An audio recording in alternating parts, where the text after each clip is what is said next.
how can mindfulness help in leadership and corporate world? Because people are busy, corporate world is stressful. Who's got time to sit and meditate? And I think that's a thing that I hear often. It's like, I'm too busy.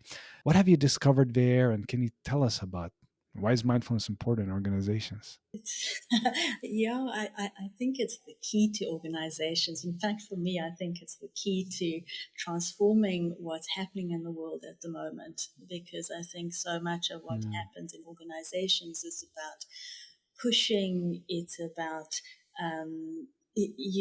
kind of the bottom line. It's about being effective. And all of those things are really important in organizations. But what gets missed is an understanding of the human being, of our humanity, of our relationality, mm, of an understanding of our planet, an understanding of how are we going to make this planet much more sustainable? How are we going to think deeply yeah. what it means to be a leader? So for me, these practices can hit so many different layers, from the very, from the layer Mm, of the, the person in the corporate world who's just stressed every day, because every day there are demands, there are deadlines. I always laugh at that word deadlines. I always underline the dead in the line, because it the, literally feels like that for people, for those that I teach in the corporate world. Often, it literally feels like if they don't get this thing done, they are, everything's going to collapse. And very often it's them that yeah. collapses because they've had all these deadlines and that amount of stress. That's not sustainable. Mm, On the individual, and then it becomes not sustainable in terms of relationships in the organization, and then it becomes not sustainable in terms of the bigger picture of mm, organizations.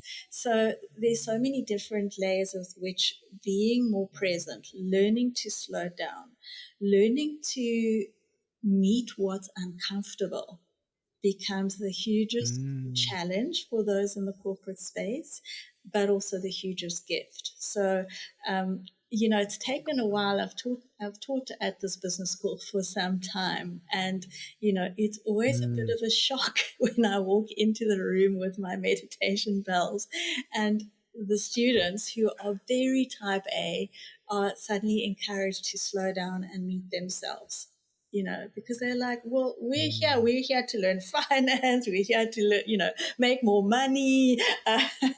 And here, the business school where I work, they've kind of understood the importance of really developing leaders that are connected and able to respond to our Mm. complex times with more wisdom and more care.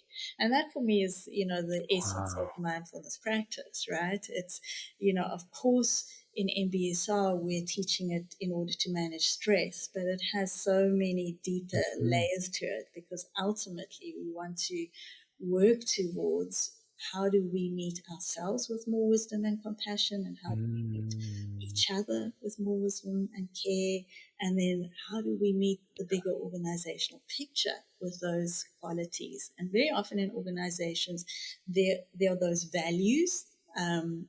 They really want to live them, but to really Yeah. experience that in an embodied way takes actually meeting oneself in a slowed down way. Mm. So it's a challenge, because it is, as you say, Kasim, so beautifully, like people just want to, like, well, just give me the quick thing. Tell me how to be mindful Yeah, yeah, yeah. in 5 minutes.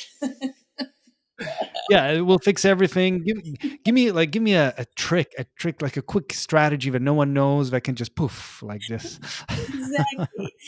And that's not to undermine Mm. that teaching short practices in the workspace is really useful. Teaching Mm. something like when you're at a Yes. board meeting, like where's your attention, and can you actually feel your breath, and can you then tune in to really hearing what is being said, or are you distracted, Mm. bored, irritated? So just even small practices like that, I have found, can be very transformational for people. I've taught Mm. corporates in the corporate space, and sometimes I remember one corporate that I taught, and they had to take a 40-day something. They had to change one thing for 40 days, and then they had to write about it. And I remember this one very stressed out exec decided that when he came home, what he was going to do is he was going to sit down with his little daughter, and instead of being busy on his phone and being distracted, he would sit down with her Ah. for just 5 minutes and just be present to her. And then he wrote about, Mm. being under the blanket with her and talking to her and, listening to her. And for 40 days, he did that. He didn't meditate. He didn't do another like deep, Mm. like yoga or walking meditation, but he did that. Yeah, yeah. And what happened was that that Mm. practice expanded into noticing other people, noticing how he was in the Mm. workplace, noticing how he was in an email. And so, I do believe that, or I've Ah. learned that maybe people aren't going to be doing a 40-minute body scan as they would in MBSR, but perhaps Mm. just learning small practices that can Yeah. ground one during the day and connect and anchor you to the moment might bring a different way of relating. Hmm. And being present. What a great example you shared about practically how someone can benefit. I mean, this person you're sharing, they're more present with their family now because they know where their mind is. Like, okay, where is my mind? Let's focus on hearing my child or my pet, or in the boardroom, like, am I planning my lunch or am I actually listening to what they're saying? Am I, the multitasking we get into? So really there's something that's available to us, what you're saying, even with shorter practices, right? Yeah. So it doesn't have to be you have to go to Himalayan somewhere and practice for months. It's just short practices and we're good. Hello there, and thank you so much for stopping by this channel. I hope you find this content useful, and if you do, feel free to hit that subscribe button. It will really help me to reach to more people and keep this content going. Here we are journeying together, and let's see where this takes us.